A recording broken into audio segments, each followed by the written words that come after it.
വൈകുന്നേരം എളുപ്പത്തിൽ എന്താ ഉണ്ടാക്കാന്ന് ചിന്തിച്ചിരിക്കുകയാണെങ്കിൽ ഈ ഒരു വീഡിയോ കണ്ടു നോക്കൂ. ഇത് ഉണ്ടാക്കിയിരിക്കുന്നത് ചെറുപഴം ഉപയോഗിച്ചാണ്. മിക്സറിന്റെ ചെറിയ ജാറിലേക്ക് അത്യാവശ്യം നന്നായിട്ട് പഴുത്ത ചെറുപഴം ഇതുപോലെ ഒന്ന് കട്ട് ചെയ്ത് ചേർത്ത് കൊടുത്തിട്ടുണ്ട്. ഇതിലേക്ക് മധുരത്തിന് പാകത്തിന് 2 ടേബിൾ സ്പൂൺ പഞ്ചസാര ചേർത്തിട്ടുണ്ട്. നിങ്ങൾക്കൊരല്പം മധുരം കൂടുതൽ വേണമെന്നുണ്ടെങ്കിൽ അതിനനുസരിച്ച് പഞ്ചസാരയുടെ അളവ് കൂട്ടാവുന്നതാണ്.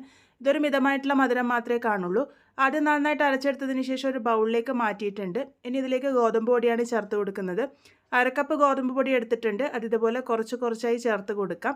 നമ്മൾ ഉപയോഗിക്കുന്ന പഴത്തിൻ്റെ അളവിനൊക്കെ അനുസരിച്ച് നമ്മളുടെ ഗോതമ്പ് പൊടിയുടെ അളവും വ്യത്യാസപ്പെടും. അതുകൊണ്ട് കുറച്ച് കുറച്ചായി മാത്രം ചേർത്ത് കൊടുക്കാൻ വേണ്ടി ശ്രദ്ധിക്കുക. ഈ ഒരു രീതിക്ക് കട്ടിക്കായിട്ടുള്ള കൂട്ടാണ് ആവശ്യമായിട്ടുള്ളത്. ഇനി ഇതിലേക്ക് നല്ലൊരു ഫ്ലേവറിനായിട്ട് 1/4 ടീസ്പൂൺ അടുത്ത് ഏലക്കാപ്പൊടി ചേർത്തിട്ടുണ്ട്. കൂടെ തന്നെ ഒരു നുള്ളു ഉപ്പും കൂടെ ചേർത്ത് കൊടുക്കാം. മധുരമൊക്കെ ബാലൻസ് ചെയ്യാൻ വേണ്ടിയിട്ടാണ്. ഒന്ന് മിക്സ് ചെയ്തെടുത്തിട്ടുണ്ട്. അതിനുശേഷം ഇതിലേക്ക് 1 ടീസ്പൂൺ നെയ്യിൽ വറുത്തെടുത്തിരിക്കുന്ന തേങ്ങാക്കൊത്താണ് ചേർത്ത് കൊടുത്തിരിക്കുന്നത്. തേങ്ങാക്കൊത്ത് നിങ്ങൾക്ക് നെയ്യിൽ വറുത്തിട്ട് തന്നെ ചേർത്ത് കൊടുക്കണമെന്നില്ല, ഡയറക്റ്റായിട്ടും ചേർത്ത് കൊടുക്കാവുന്നതാണ്. നെയ്യിൽ വറുത്ത് ചേർക്കുമ്പോൾ രുചി ഒന്നും കൂടെ കൂടും. അതും കൂടെ ചേർത്ത് നല്ലപോലെ തന്നെ ഒന്നും കൂടെ മിക്സ് ചെയ്തെടുത്തിട്ടുണ്ട്.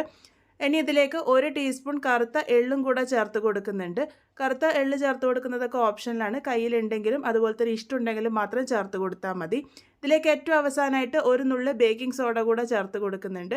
ബേക്കിംഗ് സോഡ ഇല്ലാതെ നിങ്ങൾക്കിത് തയ്യാറാക്കാവുന്നതാണ്. ബേക്കിംഗ് സോഡ ചേർത്ത് ഉണ്ടാക്കുമ്പോൾ ഒരല്പം സ്പോഞ്ചിയായിട്ട് കിട്ടും.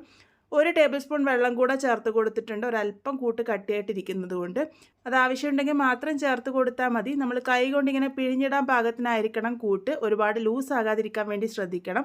കൂട്ട് ഇവിടെ പാകത്തിന് റെഡി ആയിട്ടുണ്ട്. ഇനി ഇത് ഫ്രൈ ചെയ്തെടുക്കാം. അതിനായിട്ട് കുറച്ചെണ്ണ നേരത്തെ ചൂടാക്കാൻ വേണ്ടി വെച്ചിരുന്നു. എണ്ണ നല്ലപോലെ ചൂടായി വന്നതിന് ശേഷം കയ്യിൽ ഒരല്പം വെള്ളമാക്കിയിട്ട് ഇതുപോലെ ചെറിയ ചെറിയ ബോൾസ് ആക്കിയിട്ടാണ് ഇട്ട് കൊടുക്കുന്നത്. ഇത് നിങ്ങൾക്ക് ഈ ഒരു രീതിക്ക് ചെറുതായിട്ടോ അല്ലാന്നുണ്ടെങ്കിൽ വലുതായിട്ട് വേണമെങ്കിലും ഉണ്ടാക്കിയെടുക്കാവുന്നതാണ്. ഞാനിതുപോലെ കുഞ്ഞു കുഞ്ഞു ബോൾസായിട്ടാണ് തയ്യാറാക്കി എടുക്കുന്നത്. അപ്പോൾ ഈസി ആയിട്ട് നമുക്ക് വറുത്ത് കോരി എടുക്കാൻ വേണ്ടി പറ്റും. ഇതുപോലെ ഇത് എണ്ണയിലേക്ക് ഇട്ട് കൊടുക്കാൻ വേണ്ടി തുടങ്ങുമ്പോൾ തന്നെ ഫ്ലെയിം ഏറ്റവും ലോയിലേക്ക് ആക്കി വെച്ചോളൂ. അല്ലാന്നുണ്ടെങ്കിൽ പെട്ടെന്ന് കളറൊക്കെ മാറും, ഉള്ളോളം കറക്റ്റായിട്ട് വെന്ത് വരില്ല.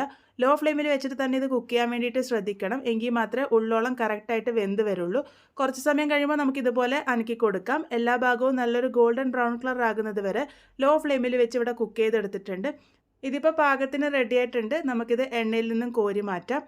അപ്പോൾ വളരെ സിമ്പിളായിട്ട് തയ്യാറാക്കിയെടുക്കാൻ വേണ്ടി പറ്റുന്ന വളരെ കുറച്ച് ചേരുവ ഉപയോഗിച്ച് തയ്യാറാക്കിയെടുത്തിരിക്കുന്ന നമ്മളുടെ പലഹാരം ഇവിടെ റെഡി ആയിട്ടുണ്ട്. നല്ല സോഫ്റ്റ് ആയിട്ടാണ് ഇരിക്കുക. ഒരുപാട് എണ്ണയൊന്നും കുടിക്കാത്ത നല്ലൊരു പലഹാരമാണ്. നിങ്ങൾക്കിത് ഗോതമ്പ് പൊടി വെച്ചോ അല്ലാന്നുണ്ടെങ്കിൽ മൈദ വെച്ചും തയ്യാറാക്കിയെടുക്കാവുന്നതാണ്. നല്ല പഴുത്ത ചെറുപഴം തന്നെ നോക്കിയെടുക്കാൻ വേണ്ടിയിട്ട് ശ്രദ്ധിക്കുക. നല്ല പെർഫെക്റ്റ് ആയിട്ടുള്ള ഈ ഒരു സ്നാക്ക് നിങ്ങൾ എന്തായാലും ട്രൈ ചെയ്ത് നോക്കൂ. ട്രൈ ചെയ്ത ഫീഡ്ബാക്സ് ഒക്കെ പറയാൻ വേണ്ടി മറക്കരുത്.